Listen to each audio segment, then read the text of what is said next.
Yeah, Marc Castro, recent signing, real potential superstar.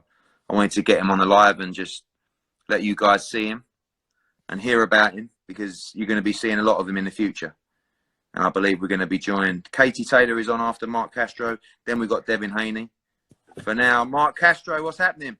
What's up? What's up, Eddie? I'm a bit worried because you just turned pro, and I see you got a very nice whip. Oh, I got it before I turned pro. Okay, I'll let you off, yeah? So you're not spending your money before you made it? Nah. I got it before I turned pro. I got it in December. Okay, fair enough. So all this, you obviously that sponsorship with Gymshark's going well.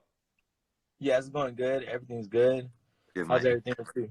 It's good. Obviously, tough times everywhere. What's life like in quarantine in California, in Fresno? It's good. Everything's just slow right now. I'm still training hard. It feels like training camp. And I just stay to myself, to my family. That's how it's always been. So nothing has really changed. Frustrating for you, obviously, due to fight either on the Regis Prograis Maurice Hooker card, but obviously, was a potential for the Canelo card as well. Frustrating that your pro debut's got to be slightly delayed. Yes, it's frustrating, but I'm still training hard. I'm just getting ready, more time to get ready and sharpen my game. And when the time is right, when we start up, it's just going to go like a wildfire. It's just going to keep going. Obviously, I wanted to bring you on here to the guys. Some will know about you, some won't know about you.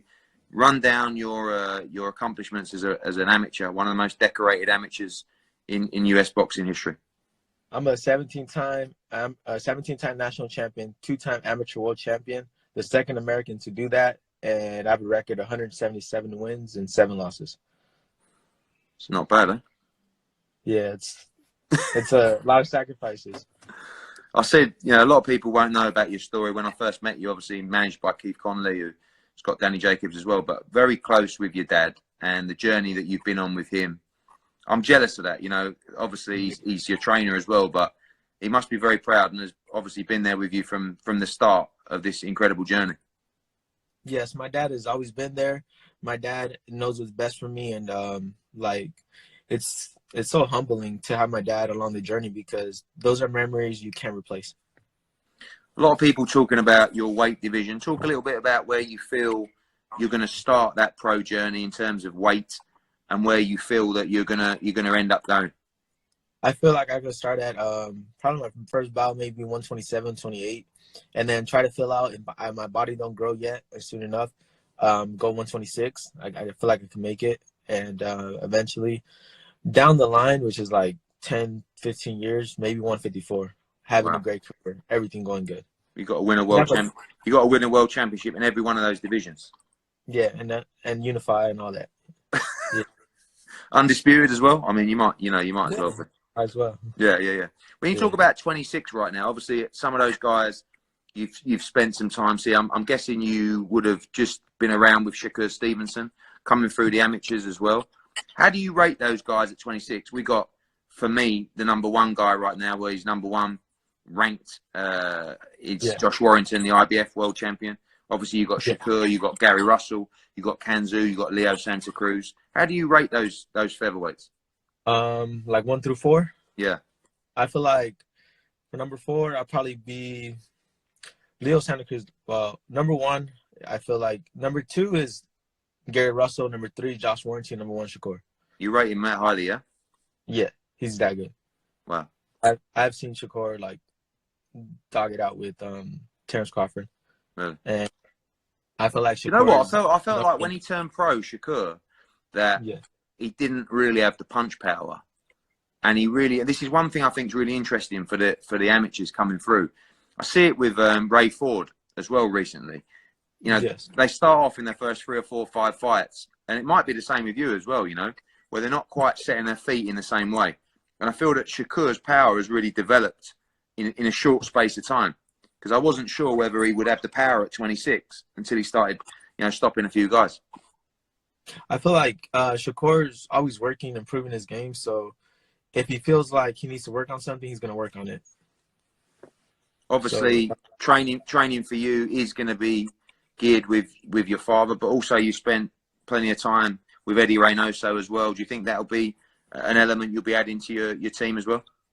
Yes, eventually, I'd love to work with them, and I feel like it'll be a great mesh together, and the sky's the limit. When you went in there and you were seeing the fighters, obviously there's a lot of talk at the moment about Ryan Garcia potentially fighting Devin Haney. We know you're quite friendly with Ryan Garcia as well, but you rate Ryan Garcia highly as a real threat at 135 pounds. There's the 135 is stacked, but yes, he's really skilled. It's all skilled. Sometimes it's whoever has the best day those days for the lightweight division, because everybody's talented at that division, from Devin Haney, Lomachenko to what's his name, Teofimo Lopez and Ryan Garcia. And it's a great that division's gone unbelievable. I mean, you got our Luke Campbell as well. You know, you got Javier Fortuna, Devin Haney, like you said, Lopez, Lomachenko, Ryan Garcia. It's an unbelievable division. Yeah, that's the division that's gonna bring like the spark back to the fans and stuff. Tell the fans watching, Mark, when you were coming through the game, who were your heroes? Who were the guys that you watched coming through? Who are the guys you still watch now?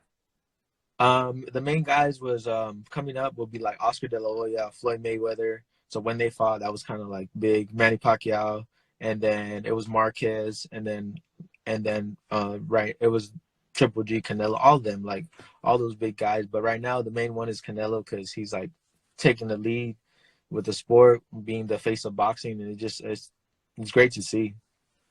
A lot of people telling me off because I didn't mention Gervonta Davis in the lightweight mix as well.